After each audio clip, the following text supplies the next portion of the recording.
interested in. Okay.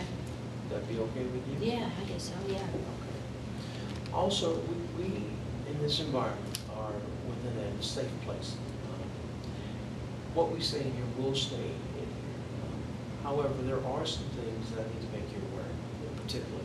Let's assume that you and I are developing a rapport and we're talking about a few situations that might be of concern. For example, if they relate to a child or an elder person being abused, I would stop you and we would explore that. And I would have to let you know now that if those informations or that particular type of situation comes up, we would have to explore to the point to where we have to involve the authority.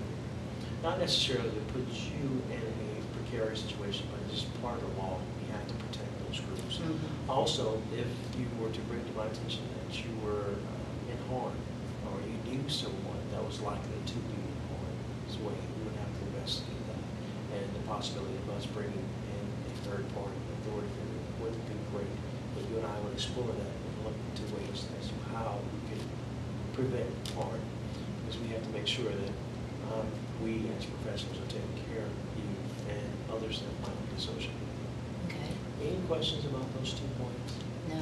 Okay. Also, I keep progress notes, and the purpose behind that is that I want you to see how you're progressing over time. And you have the right to come look at those progress notes anytime you like.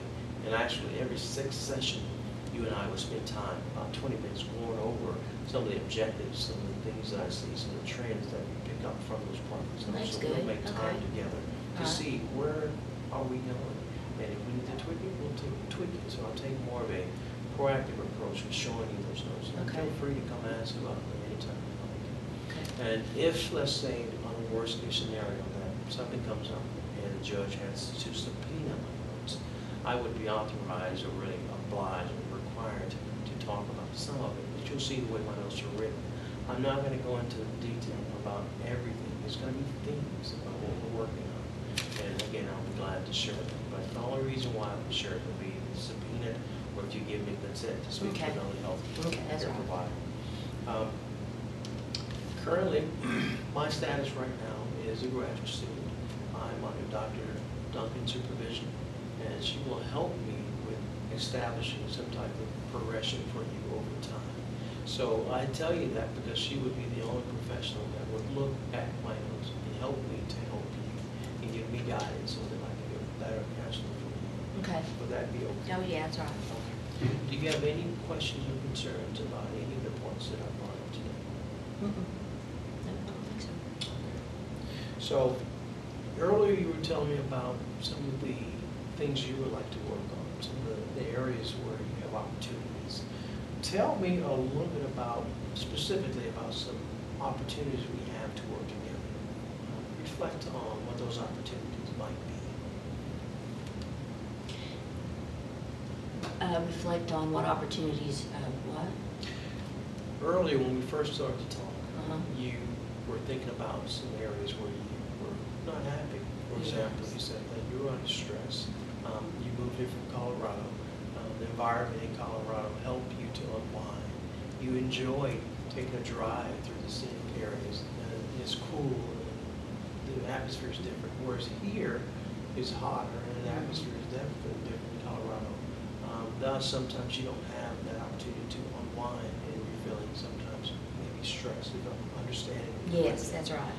Help me understand what we can do to establish some goals so that we can help reduce that stressful feeling that you're describing. Okay. How can we do that? How can we do that? I'm out of options. I don't see anything. That's part of the reason I'm going to school, I think, is to get some, a little more freedom over, I don't know. I just don't, I don't know. I think short of moving out of Texas and leaving my husband, there isn't any option, Right. But I don't know. That's why I'm here. Okay. So you're here because you're not sure what direction you want to go. Well, I'm glad I found this program. I mean, it's what I think I want to do. But I guess right now I'm feeling pretty scattered. and I need some help getting a little more focused. Okay.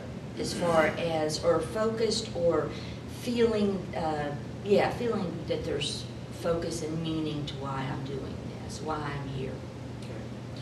So we're gonna explore here what that means. Okay. What I'm hearing you say is you would like more focus. Yes. Okay. Now, you also noted here. What does here mean to you? So you need more focus here. What is here? Here, meaning,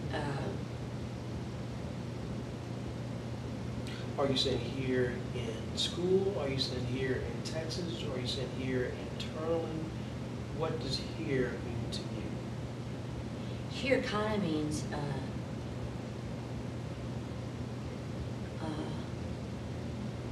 it's kind of, here means, what does here mean? What did I say? Here, what am I doing here?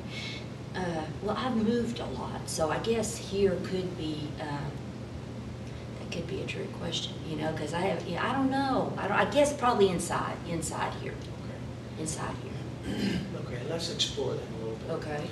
Because you're saying you want to improve, you want to reduce certain things associated with here. Could here mean Texas? Could here mean where you're at academically? Could it mean where you're at with your relationship with your husband or your home life? What is important to you when it comes to here? Because you said that a lot. I had about 10 times when you mentioned here. I just don't understand where or what here is exactly yet.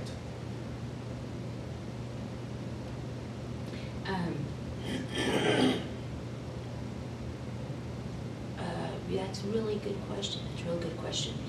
Here, that's a real link in probably to my identity for some reason. It could be here, my marriage, and here in Texas. So I don't know if that answers your question, but it's kind of like you got something there, Dwayne. Mr. Allen, that's something because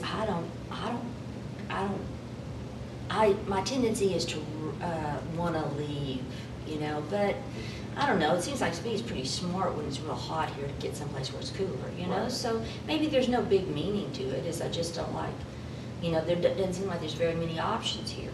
And most of them are late because of the weather, you know, which the weather shouldn't be that big a deal, but it is. Right. Okay. So let's go back a little bit. When you first came in, you told me that you were really stressed out.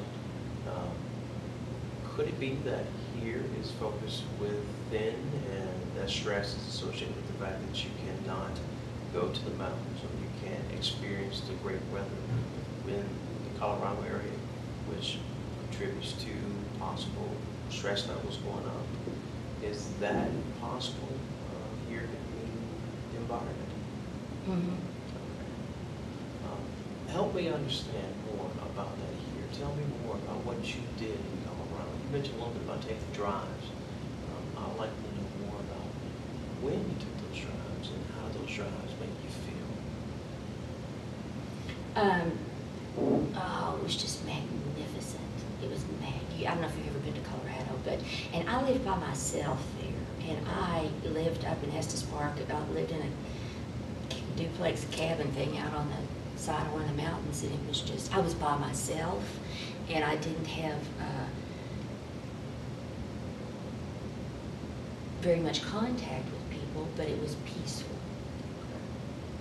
It was peaceful, and I think I like what you say about here being here, and I don't know how to say, I can't remember how you put it, but I think it's in here, Okay. but, Okay. What I'm hearing you say is maybe here is you having more time for yourself. In Colorado, it wasn't just the environment. You had time to reflect, maybe alone, coupled with the fact that you're in a beautiful environment that allowed you to possibly rejuvenate your feelings, your cognitions, a lot more so than